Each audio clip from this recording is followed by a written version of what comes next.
super. Super. Skvělý.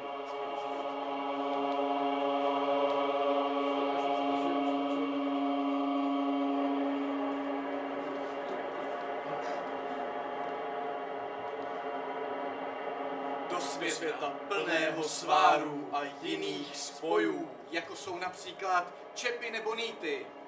That's neat. Do světa, ve kterém se párky odkazují na slovenský pop. Prečo to tak bodá? Kde je teplá voda? La, la, la, la, la. Do světa, ze kterého není úniku. Pokud nebudete následovat tady ty zelené cedulky, kdyby třeba hořelo nebo něco. To byste měli. Protože nemá hořet. Do tohoto světa byl vržen Herr Mimísek. Byl to hrdina v skutku nečekaný. Hej, počkej na mě! Nikdo na něj totiž nečekal. Ani on nikoho nečekal. Nastal čas. SOS. KKK. Už je čas. SOS. KKK. A tebe jsem ani to vážně on. nečekal. Nečekal na nic. Ani na vysvětlení. Nastal čas. SOS. KKK.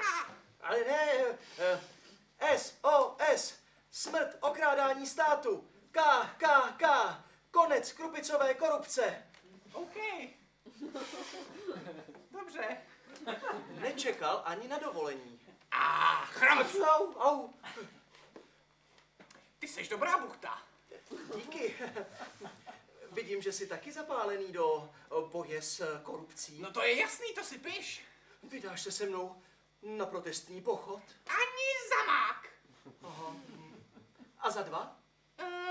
Jo, za 2 jo. Tak jdeme. Sakra. Pozor. Koleje. Ale vždyť jsou jenom nakreslený. No ale co když pojede rychlovlak? Ha, v Česku. Víš co? Já jdu.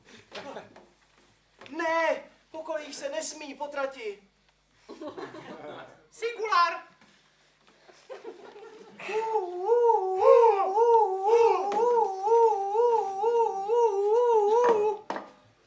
Stát! Co si to dovolujete? Přes koleje se chodit nesmí. Mohlo by vás potkat umírání. A vy jste kdo? My jsme přece police České republiky. My víme, není to kdo ví co, ale taky to prej mohla být poluce. Pardon. Ale já jsem nepřecházel přes koleje. Ne, teda trošku jo. Hele, nějaký chytrej. Au. Mladej. Nebo starý, vlastně nevím. Hele, a koho to kryje? No, takovou, malou šťavnatou buchtičku. A kolik máku má u sebe? No, To je jenom pro osobní potřebu. No to víš, že jo. teď tě sežereme. Ha, počkej, nemyslel jsi, seřežeme? Ne, sežereme. Pro naši osobní potřebu.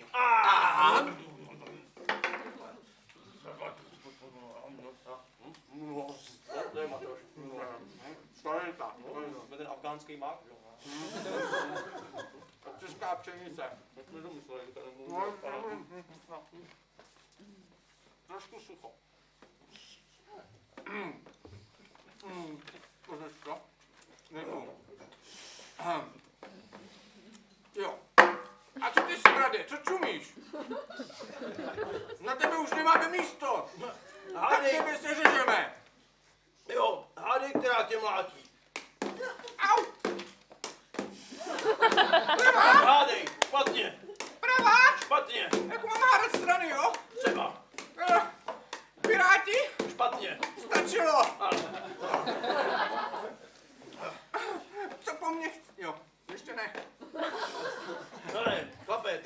nevíš, která bije. A počkej, to by se nám mohlo hodit. Jo, to je pravda. Co po mně chcete? Já to na vás řeknu deníku N. Ale my tady totiž nehlídáme koleje. Jen tak pro nic za nic, přesně tak. My jsme na stopě velké korupční kauze. A protože jsi evidentně bezcharakterní, podle toho, kdo tě napsal, ale mohl bys pro jednou pomoct dobré věci. Napíchneme tě. Co? Au! Jeda, špendlík se žlutou hlavičkou. Ještě, že není se žlutou hvězdičkou. Ale to je odkaz na Fedora, blbečku nevzdělaná. Budeš naše návnada. Jo, přesně tak, protože my jsme teďka na stopě, snažíme se chytnout velkou rybu. Je to ředitel železnic, jistý Svoboda.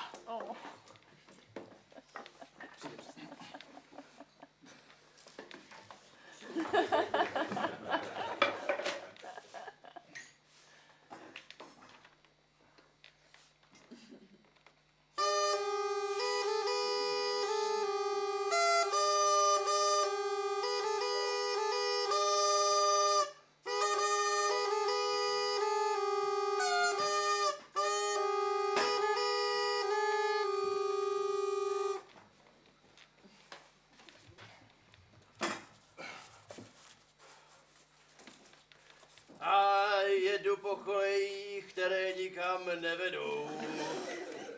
A doufám, že to rozkradu, než mě fízly seberou. Nohama stírám krupici na kolejích.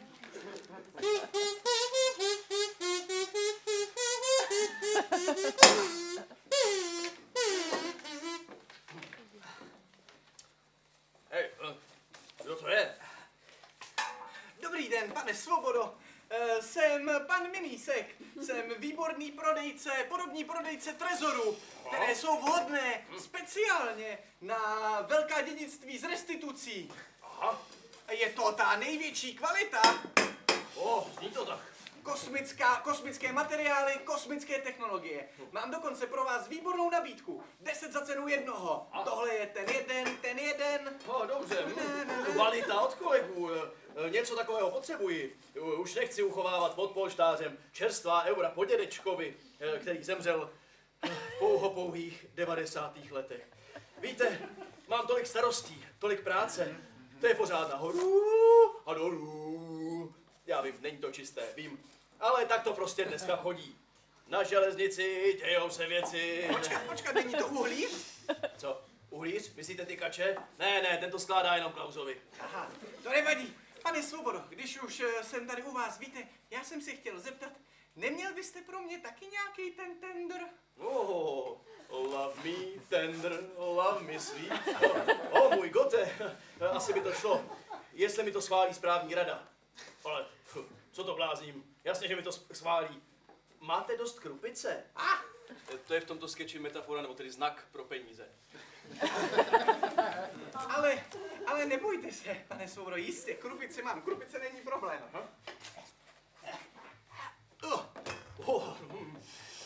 Podívejte se, kvalitní krupice.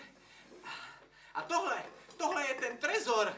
Já vám ukážu, kolik se do něj vejde krupice, vůbec se nemusíte bát. No tolik krupice? No jasně, podívejte se. To ani nedohlédnu. Ne, proč jsem jen věřil podomnímu prodejci trezorů? Vypadá to, že přišel čas. Ne, že přišel konec. Jak to je? Konec krupicové korupce. A nastal čas smrti olupování státu. A to máme teprve 8:45. Tak máme tě, Holánku. Teď si tě zpracujeme tady. Budeš úplně na kaši, než tomu skončíme krupico. Ano. A tak, ne, to se.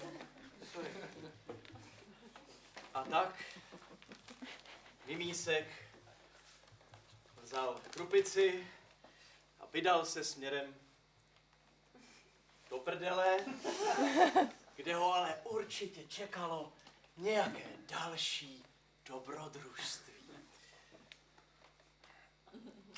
tady vidíme, že tedy stát neustále někdo pomelo, ale jistě olupuje. A není to jenom Patrik Boušek. V mnohem větší míře je to hamižnost, chamtivost a nenažranost těch, kteří už by mohli mít dost, ale jak si pořád nemají. A zatímco ze světa mizí obrovskou rychlostí celé živočišné druhy, tento druh člověka ze světa bohužel dostatečně rychle nemizí. A tak my můžeme jenom doufat v jejich rychlé a já, když jsou ty Vánoce, bych si dovolil přát, třeba i bolestivé umírání. A jak praví klasik s iniciálami PB, zatímco dřeš se v potu tváře, Vyděláváš na miliardáře. s každým jejich milionem Přeje tě svým kamionem.